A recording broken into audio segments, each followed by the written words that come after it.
ফের প্রকাশ্যে তৃণমূলের গোষ্ঠীদ্বন্দ্ব। শাসনে বারাসাত ২ নম্বর ব্লকে তৃণমূলের বৈঠকে ধন্যবাদ। দুই তৃণমূল নেতা সংঘর্ষে জড়িয়ে পড়েন বলে অভিযোগ। গতকাল বারাসাত ২ নম্বর পঞ্চায়েত সমিতি সভাপতি দপ্তরে বৈঠকের ঘটনা। বৈঠকে পঞ্চায়েত সমিতি সহ সভাপতি মেহেদি হাসান ও পূর্ত দপ্তরের কর্মাধ্যক্ষ আশের আলী মল্লিকের হাতাহাতি।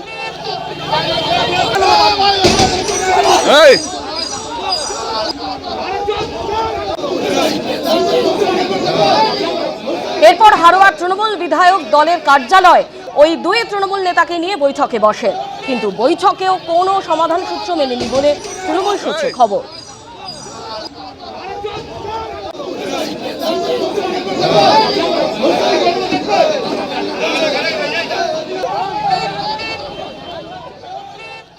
শাসনের পর এবার আপনাদের দেখাবো সিউড়ির ছবি। ভোটের আগে ফের বীরভূমে দেখা গেল কেষ্ট কাজল ঘনিষ্ঠদের মধ্যে দ্বন্দ্ব। এলাকা দখলকে নিয়ে সিউড়িতে তৃণমূলের গোষ্ঠী সংঘর্ষ, আর এই ঘটনাতে আহত হয়েছেন 7 জন। কাজল ঘনিষ্ঠ নুরুল ইসলামের সমর্থকদের সঙ্গে মারামারি কেষ্ট ঘনিষ্ঠদের। কেষ্ট ঘনিষ্ঠ তৃণমূল নেতা বকুল হকের সমর্থকদের সঙ্গে মারামারি।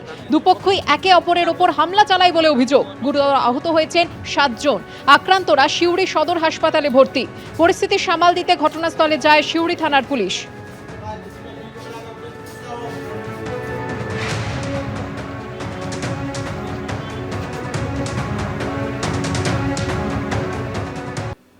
কাকুলিয়া কাণ্ডের পর রাতের কলকাতা পরিদর্শনে নতুন পুলিশ কমিশনার। উত্তর থেকে দক্ষিণ পরিদর্শনে পুলিশ কমিশনার সুপ্রতিম সরকার। যাদবপুর থেকে গড়িয়াহাট, রাসবিহারী, হাজরা হয়ে খিদিরপুর মোড়, ধর্মতলা, শ্যামবাজার, পাঁচমাথার মোড় থেকে হাটকো মোড় চলল পরিদর্শন। কথা বললেন একাধিক পুলিশ থেকে ট্রাফিক সার্জেন্টদের সঙ্গে।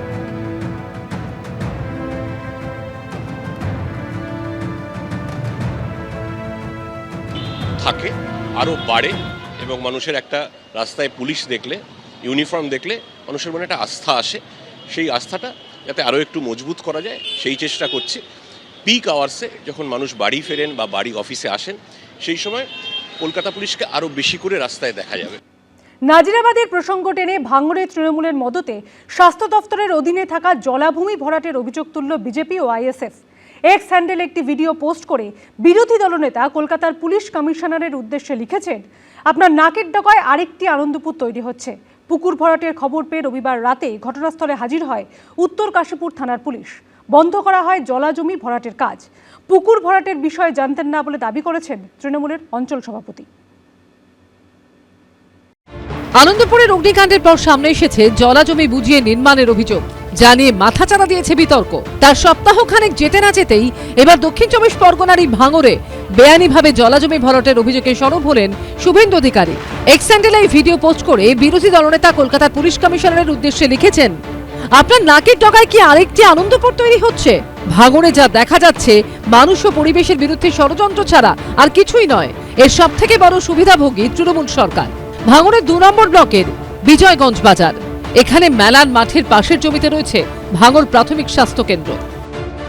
ভাঙড় 2 নম্বর ব্লকের অন্তর্গত চালতাবেড়িয়া গ্রাম পঞ্চায়েতের এই যে অংশ রয়েছে, যেটা বিজয়গঞ্জ বাজারের গায়ে এই যে জলাজমি রয়েছে, সেই জলাজমি ভরাট করা হচ্ছে বলে অভিযোগ বিরোধীরা যেটা স্পষ্ট করছেন যে এই জলাজমি ভরাট করার কাজ কিন্তু শুরু হয়েছে সবেমাত্র, এবং পরবর্তী ক্ষেত্রে উত্তর কাশীপুর থানার পুলিশ এই খবর পাওয়ার পর তারা বন্ধ করে দেয়। শুভেন্দু অধিকারীর অভিযোগ, স্বাস্থ্য দপ্তরের এই জলাজমি ভরাট করছে জমি মাফিয়ারা। এক্স হ্যান্ডেলে তিনি লিখেছেন, জলাভূমিকে বেআইনি গুদামে পরিণত করার সময় তৃণমূল সরকার নীরবে দর্শক হয়েছিল। ভাঙড়ে সেই একই অপরাধ করা হচ্ছে। আগামী দিনে যদি কোনো দুর্ঘটনা ঘটে, তাহলে নিরীহ মানুষের প্রাণহানির দায় কে নেবে? মমতা বন্দ্যোপাধ্যায়, তার মন্ত্রীরা, নাকি দলীয় কর্মী সেজে থাকা স্থানীয় গুন্ডারা? মামাটি মানুষের সরকারে চুরির রাজ শুরু হয়ে গেছে। কদিন আগে আনন্দপুরে ঠিক একইভাবে এই পুকুরের ওপরে বেআইনি স্ট্রাকচারে 20-25 জনকে আমরা জীবন্ত পুড়ে মরতে দেখলাম। এর হাত থেকে মুক্তি পেতে এই সরকারকে বিদায় দিতে হবে। একই অভিযোগে সরব হয়েছে আইএসএফও। শাসক দলের সরাসরি মদত এবং প্রচ্ছন্ন মদত তে গোটা পশ্চিমবঙ্গে অসাধু ব্যবসায়ী এবং সমাজবিরোধী তোলাবাজিদের লুটের সাম্রাজ্যে পরিণত হয়েছে পশ্চিমবঙ্গ। সেখানে ভাঙড় তার অন্যথা নয়। এখানে সরাসরি নেতাদের মদত আছে। রবিবার রাতেই ঘটনাস্থলে হাজির হয় উত্তর কাশীপুর থানার পুলিশ। সঙ্গে সঙ্গে বন্ধ করে দেওয়া হয় জলাজমি ভরাটের কাজ। ফিজিক্যালি পুকুর আছে সেটা আমরা জানি, কিন্তু কাগজপত্র কি আছে ওটা এখনো জানা নেই সঠিকটা। সাথে সাথেই কাজটা বন্ধ করা হয়েছে। আপনি বড়বাবুকে জিজ্ঞাসা করবেন, কাশীপুর থানার ওসিকে, ওনাকে যত রাতে আমি ফোন করেছি উনি 10 মিনিটের মধ্যে কাজটা বন্ধ করেছে। পরেও শুরু করেছে, কেউ একজন প্রমোটার শুরু করেছে, সেটা কাজ তো বন্ধ করা হয়েছে কাল রাতেই। দলকে জানায়নি, আর দল জানেও না বিষয়ে কিছু। জলাজমি ভরাটের অভিযোগের প্রসঙ্গে ভাঙড় 2 নম্বর ব্লকের বিডিওর সঙ্গে যোগাযোগ করার চেষ্টা করা হলে তিনি ফোন তোলেননি। হোয়াটসঅ্যাপে মেসেজেরও কোনো উত্তর দেননি। হিন্দলদের রিপোর্ট, এবিপি আনন্দ, দক্ষিণ 24 পরগনা। নরেন্দ্র মোদীর সঙ্গে ডোনাল্ড ট্রাম্পের ফোনালাপেই কাটল জট। ভারত আমেরিকার বাণিজ্য চুক্তি চূড়ান্ত হয়ে গেল। সোশ্যাল মিডিয়ায় জানালেন আমেরিকার প্রেসিডেন্ট। এও জানালেন নরেন্দ্র মোদী রাজি হয়েছেন রাশিয়ার থেকে তেল কেনা বন্ধ করে আমেরিকা থেকে আরও বেশি করে তেল কিনতে। সম্পর্কের নতুন দরজা খুলে যাওয়ায় আমেরিকার প্রেসিডেন্টকে ধন্যবাদ জানিয়েছেন প্রধানমন্ত্রী নরেন্দ্র মোদীও। দেওয়া নেওয়ার মধ্যে দিয়েই বাণিজ্য চুক্তিতে রাজি হলো ভারত আমেরিকা, এবং সেজন্য ভারত নিজের অবস্থান থেকে কিছুটা সরে এসেছে বলেও দাবি করলেন আমেরিকার প্রেসিডেন্ট। এই নিয়ে দুই দেশের মধ্যে দীর্ঘ টানাপোড়েন চলছিল। অবশেষে সেই গুরুত্বপূর্ণ শর্তে সম্মত হয়েছে দুদেশ। নিজস্ব সোশ্যাল মিডিয়া প্ল্যাটফর্ম ট্রুথ সোশ্যালে নরেন্দ্র মোদীকে খুব ভালো বন্ধু বলে জানিয়ে আমেরিকার প্রেসিডেন্ট ডোনাল্ড ট্রাম্প দাবি করেছেন, ভারতের যে অবস্থানে তিনি সবচেয়ে বেশি অসন্তুষ্ট ছিলেন সেই অবস্থান থেকে ভারত সরে এসেছে।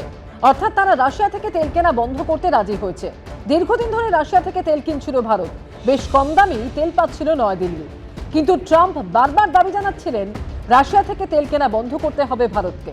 এই শর্ত আরোপের জন্য ভারতের উপর বিপুল শুল্কও চাপিয়েছিলেন তিনি, লাগাতার চাপ দিচ্ছিলেন।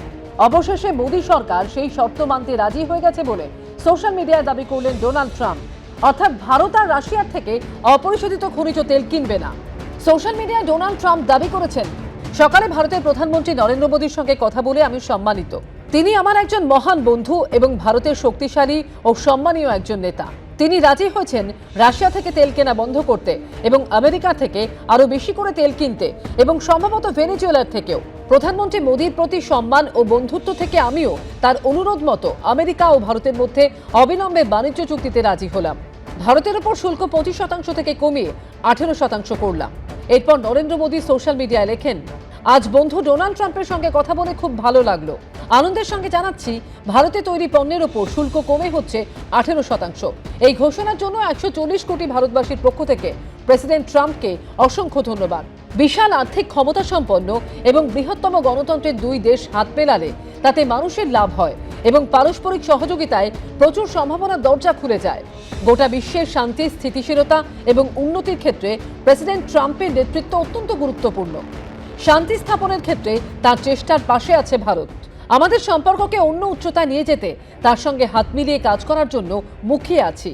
যদিও ভারত রাশিয়ার থেকে তেল কেনা বন্ধ করতে রাজি হয়েছে কিনা তা নিয়ে সোশ্যাল মিডিয়ায় কিছু বলেননি প্রধানমন্ত্রী নরেন্দ্র মোদী। এবিপি আনন্দ। এবিপি আনন্দ, এগিয়ে থাকে, এগিয়ে রাখে।